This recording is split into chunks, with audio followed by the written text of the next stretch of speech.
Let's look at the Grimm Workshop lure card.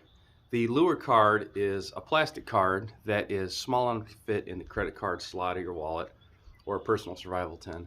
This white backer peels off, and the back side of this is permanently adhesive. So you can stick this to the side of a flat object. Like all the Grimm cards, these come out, and they're going to be usable individually. And these are double-sided, so that's kind of cool. And then when you're done using them, you can put it back on the card using the tool retention system. Just line it up, give it a press, and it's back on there until you need it next time. So the lure card features 8 small plastic lures, and this is going to work in conjunction with the survival fishing kit or the specialty hook card.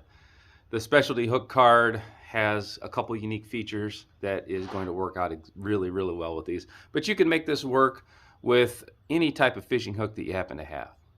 So all these plastic lures have multiple holes all the way through them, and that's going to let you attach a hook through the belly, through the tail. You could tow through the eye. You could put your line on the back and jig this. You could hook it from the tail, pull it backwards and put your hook in the front. So there are a ton of options with this, and some have 4, some have 3, but all of them have multiple holes. So we've seen the minnow, and the orange one looks kind of like a crankbait or something to me. This smaller one, it's got some par marks on them, which is what a younger fish has. So that is an attractant to a mature fish. And we see here we've got a nose, a tail, and a belly hole as well. So you see these little plugs in here. Some of them are in it right from the box, some of them are not. And when you use one and put a line or a hook through that hole, that plug comes out and really doesn't go back in again. So that doesn't affect the performance at all. But the first time you're rigging one up, the hole that you intend to use, you might just have to push that little plug out of there with a stick or the point of your knife. So there are quite a few shapes. This black and white shape definitely is going to be contrasting. Now there are a lot better fishermen than me out there, and they're going to be able to tell you what water conditions and what fish species some of these colors and shapes would work best for. I'm more the survival fishing guy, not the pro bass fishing guy. So that's a pretty cool one. And for me personally, if I was retrieving this with a hand reel, or if I happen to have a compact fishing reel with me and I wasn't seeing the flash I was getting, I would switch over and probably get a brighter colored lure. So this has got the fish shape as well as pretty bright markings on it. This would definitely show up better than some of the more minnow shaped ones, and you can see we've got a back, a nose, and a tail hook on this one as well. So this little guy here is very similar to this orange one, and this large orange one looks kind of like a Rapala that you would pull out of your regular tackle box. So you do have the same theory, the same size, the same type, same color, but different sizes. So I do like that, so you can best match your tackle to your intended fish.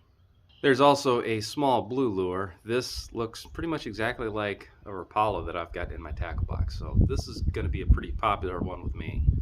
So here's a pretty good shot. This is a smaller version of the minnow than the very first one I showed. And when I pull this off, that little tab stays on the card. So those little colored plugs are just something you're gonna have to deal with. Most of the time, you don't even have to poke them out. So they either come out when you're handling them, they come out when you peel it off the card like I just showed you. But every once in a while, I will have to, use my knife or a hook or a stick and just go ahead and poke it out. And then once they're all out, all your lures are going to look like this. So as far as attaching a hook to this, you can just lip hook it like you would with a regular minnow with a standard hook, be it a Grimm card hook, or if you happen to have another hook in your tackle box. But what's probably going to work out best for these is the specialty hook cards hooks. So the specialty hook card has these U-shaped hooks, so they're kind of open-ended, and that's a pretty slick way to use them. So this looks pretty much like any fishing lure that you would be having in your tackle box anyway. It's a lot thinner, of course, but this thing was going to come apart and fit back into your wallet. So here's a jig head hook out of the survival fishing card, and with this you could just lip hook it real quick. That's exactly what I would do if I had a minnow. And just as easy, you could hook it through the tail. I'm going to hook it through the back now. So in this instance, you can jig this straight down vertically. That's a lot better than digging for worms every single time you want to go fishing. So a lure card like this combined with any of the fishing hooks on any of the Grimm cards is going to help you out in a survival situation. But to be honest, if you just had this in your wallet and left your tackle box and maybe waded across the creek or were just on the far side of a large lake and snagged when you were just out fishing for the day, this is going to save you a lot of walking. I would absolutely pull this card out and rig it up and just continue on fishing until I got back to my tackle box. So there is a lot of reasons to have this. Fish is my #1 way to get food off the wild, and this is going to help out fishing quite a bit. You can improvise a lot of baits. You can make a lot of improvised jigs using the Grimm cards or just using bare hooks if you've got the knowledge. And digging for worms or natural live bait is probably my first choice most of the time, but this saves you a lot of trouble. You can mimic natural bait with this lure card, and that's what some of the lures are designed to do. But the colors that you have access to, you're just not going to be able to duplicate that in nature very easily. And that's going to let you fish for different species in different water conditions, and it's going to help you out in the long run.